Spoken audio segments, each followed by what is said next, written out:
클릭 감사합니다. 삼테크TV 김선표입니다. 반갑습니다. 이번 시간은 아파트 폭락오고 고금리 온다. 부동산 가격의 폭증의 핵심 원인은 공급 부족의 초저금리인데요. 부동산 가격의 폭등 영원할 것 같지만 이 상황은 결코 오래가지 못합니다. 커다란 금융위기의 근본 원인은 저금리가 고금리로 돌아서게 되고 공급이 이루어지면서 자산 가치의 상승에서 갑자기 폭락의 역습이 오게 되는데요. 지금 아파트 가격 급등의 핵심 원인은 여러분도 잘 아시는 바와 같이 입주 아파트의 부족에 초저금리가 더해졌지만 앞으로는 이와는 정반대 현상이 나타나서 이자가 상승하게 되고 과잉 공급이 이루어지게 됩니다. 수요를 뛰어넘는 공급에 이자까지 상승하게 된다면 어떤 일이 벌어지게 될까요? 지금까지 미국 금리가 사실상 0%대였죠. 0.00에서 0.25이기 때문에, 그리고 한국 또한 0.5%로 사실상 이게 0%대 이자를 가지고 있었습니다. 이로 인해서 가격부채 폭등이라든지 인플레이션이라든지 여러 가지 지금 문제가 야기되고 있지만 코로나 사태로 인해서 어쩔 수 없이 지금 가고 있는데요. 이런 가운데 아파트 공급이 수도권 127만 가구가 이제 본격적으로 이루어지게 되죠.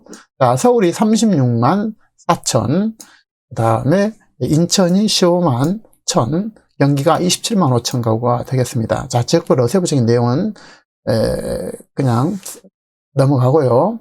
수도권에 127만 가구 공급이 공공택지 분야에서 2021년도에 13만 2천 가구, 2022년도에 14만 6천 가구, 23년 이후는 47만 8천 가구입니다. 아울러 정비사업을 포함해서 8만 1천, 2021년도 5만 7천, 15만 2천 이런 식으로 이루어지게 되죠. 그래서 아파트 공급이 본격적으로 이루어지게 되면은 2021년도에 21만 3천, 22년도는 20만 3천 이런 식으로 6만 3천, 63만 가구 이렇게 2023년도 이후에 이루어지게 됩니다. 이것뿐 아니죠. 여기에다가 오늘 12월 9일인데요. 영국에서부터 본격적으로 백신 접종이 시작되고 있습니다. 결정적인 전환점이 될 것이라는데요. 영국 첫 백신 접종, 인류 반격이 시작되었다 이렇게 돼 있죠. 코로나 343일 만에 일반인 접종이 가능하고 우리 정부는 4,400만 명분 확보로 계획을 이제 예약했다는 것이죠. 대한민국은 이거를 지금 준비하지 못했습니다. 하지만 영국과 미국은 이미 준비가 완료되어 있고 이미 접종이 시작됐다는 것입니다. 그래서 영 떨리지만 행복하다. 94세 여왕도 순번 대기하고 있다. 이렇게 되어 있죠. 영국에서 백신 접종이 이미 시작되었고 이것은 코로나 종식의 결정적인 전환점이 될 것이라는 것입니다.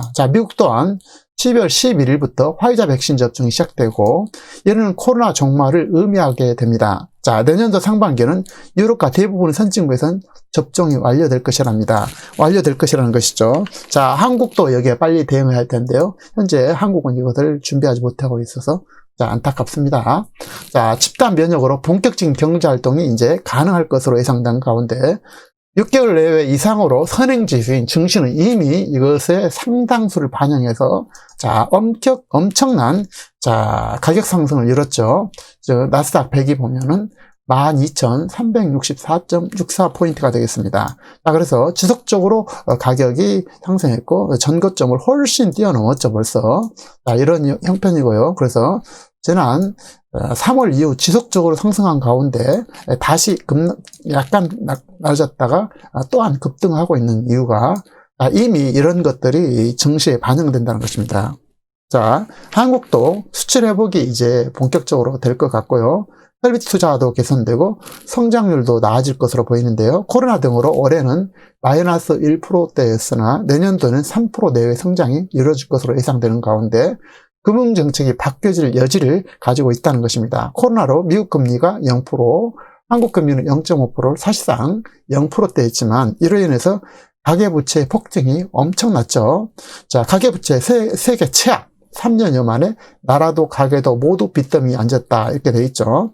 따라서 경제가 회복되는 상황에 금리의 인상은 불가피합니다. 2021년 하반기부터 2022년도는 금리의 인상이 상당수 이루어지게 될 것이고 경기 상황에 따라서 본격적으로 추가 금리가 있을 것으로 예상되는 가운데 이보다 더 빨라질 수 있다는 것이 핵심적인 내용이 되겠습니다. 자, 전문가 10명 중 7명은 한은 2022년도부터 금리 인상이 시작된다 이렇게 알고 있죠. 그래서 금리 인상을 하지 않을 수가 없는 입장이 되죠. 자, 금리가 인상이 되면은 여러 가지 문제가 야기가 되게 됩니다. 자, 기획재정부 김용범 차관은 최근 거시경제금융회의에서 금리 인상에 따른 부동산 시장 변화에 대한 경고를 한 바 있죠. 코로나19 대응 과정에서 전 세계적으로 나타난 완화적 거시경제 정책의 기조가 위기 이후 정상화될 가능성을 감안하여서 냉철한 판단을 하라고 주문하고 있는 것입니다. 한마디로 이자가 급등하기 때문에 여기에 주의를 해라는 것입니다. 자, 금리가 오르는 상황에서 이미 선을 넘은 가계부채 상황에 또 부동산 공급이 이루어지게 된다면 부동산 가격은 어떻게 변하게 될까요?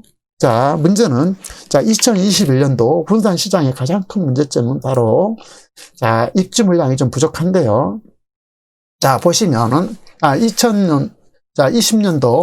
20년도에 수도권 가구가 이제 25만 6천 가구, 21년도에는 27만 8천 가구, 자, 서울에는 20년도 8만 가구, 그 다음에 여기도 8만 가구. 그래서 어쨌든 전체적으로 입주 물량이 상대적으로 적다는 것입니다. 그러나 이후 본격적으로 이제 입주 물량이 이제 10년 평균에 비해서도 높죠. 약 5% 정도. 서울도 마찬가지로 1.2% 정도 높다는 것입니다.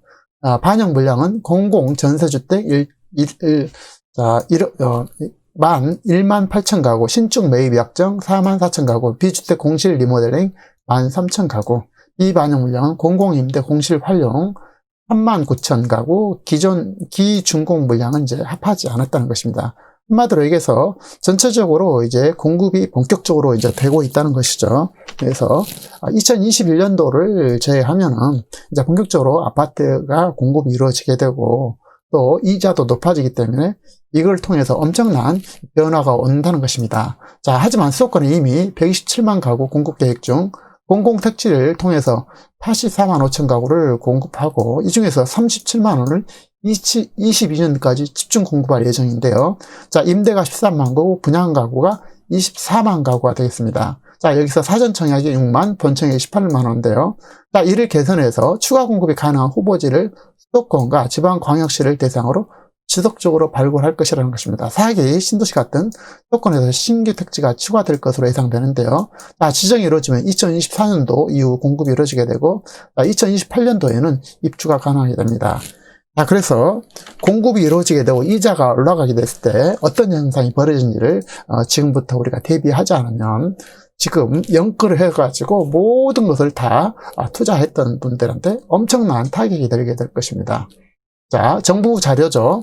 정부 자료는 지금 현 공급의 제 상황을 이렇게 설명하고 있습니다.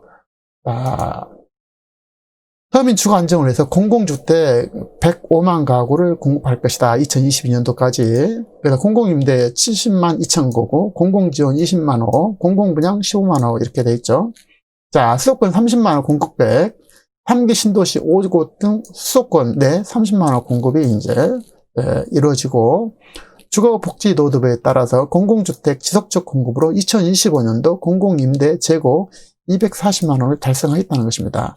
자, 2022년도까지 서울 도심 내 7만 원 부지 확보하고 2023년 이후 수도권의 연평균 25만 플러스 알파 수준의 주택을 공급할 것이고 2028년까지 서울 중심으로 수도권 내 127만 원을 공급한다는 것입니다. 앞에서 살펴본 바와 같이요. 자, 여기서 신규 공급이 13만 2천 가구고요. 2022년도까지 전국에서 11만 4천 호의 전세형 주택 공급도 이루어진다는 것입니다. 어쨌든 꾸준하게 이거를 주택이 지금 계획이 되어 있고요. 자, 앞으로 꾸준하게 공공택지를 추가 발굴해 나간과 동시에 민간 주도의 주택 공급이 활성화될 수 있도록 제도 개선 과제를 지속적으로 발굴해 나가는 등 충분한 공급을 위해 총력을 다하겠다 이렇게 정부에서 얘기하고 있습니다. 자, 중요한 것은 공공택지 공급 물량 기존 32만 8천 호, 신규가 42만 7천 호, 추가 지정이 약 한 20만 호 정도 잡은다 그러면은 이미 과공급이 이제 예정이 되어 있다는 것입니다. 합계 95만 가구가 되겠는데요. 정비사업 여기다가 34만 호, 총 확보 아파트가 125만 가구라는 것이고, 자, 수도권 연필호 주택은 아파트 연립 단독을 포함해서 약 17만 가구가 안 됩니다. 근데 확보 물량은 7년 물량을 이미 확보했다는 것입니다. 자, 일본 부동산 붕괴의 원인을 보면요, 지속적인 금리의 인상과 함께 시작됐고, 여기에다가 지속적인 과다 공급으로 잃어버린 20년이 진행된 바 있습니다. 자, 이렇게 되죠. 이자 부담으로 매도량이 증가되게 되고 거래가 감소하게 됩니다. 여기에 과다 공급이, 주택 공급이 이루어지게 되면 어떤 일이 벌어질까요? 자, 여기다가 가격 하락과 담보 가치가 추락하게 되죠. 자, 그렇게 되면 금융권에서는 추가 담보를 요구하게 됩니다. 또는 원금 상환 요청이 들어오죠. 자, 그래서 급매물이 증가되게 되고 추가 하락이 악순환을 순식간에 경험하게 된다는 것입니다. 그래서 이런 사정을 우리가 미리 대비하지 않으면 지금처럼 계속 오른다는 그런 시각으로 접근했다가는 정말 모든 걸 한꺼번에 잃을 수가 있다는 얘기입니다. 그래서 이 사태를 우리가 반드시 준비할 필요가 있습니다. 금리 인상은 투자 수요 이탈이 나타나게 되죠. 자, 수요가 줄어들면서 고가 아파트부터 차츰 중저가 아파트까지 주택가격 하락이 필수적으로 종반되게 됩니다.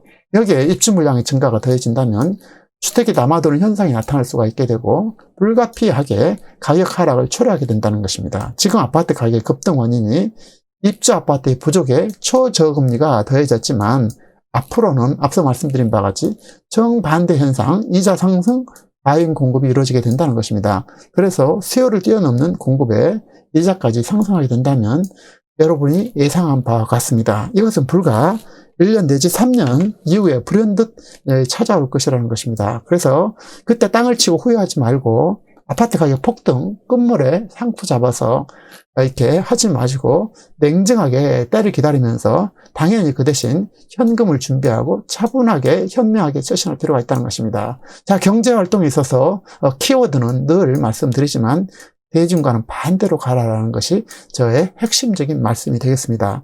남들이 사려고 몸질 칠 때는 팔아야 될 때고 남들이 모두 팔려고 아우성 칠 때 그때 느긋하게 사들일 때인다는 것입니다. 그래서 각자 현명하게 판단하시기 바라고요.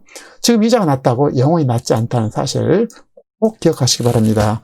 자, 이자 상승 기류는 이미 한국보다 미국의 물가 상승률을 주목해야 될 것이고 물가 상승이 오게 된다면 이자율이 높이고 여기에 공가까지 더해진다면 결국 부동산 가치 하락은 시간 문제가 되겠습니다. 자, 특히 과도한 대출을 통한 투자는 항상 위험을 수반하게 됩니다. 지금까지 과다한 대출, 과다한 채무는 반드시 망하는 것이 역사적인 순리입니다.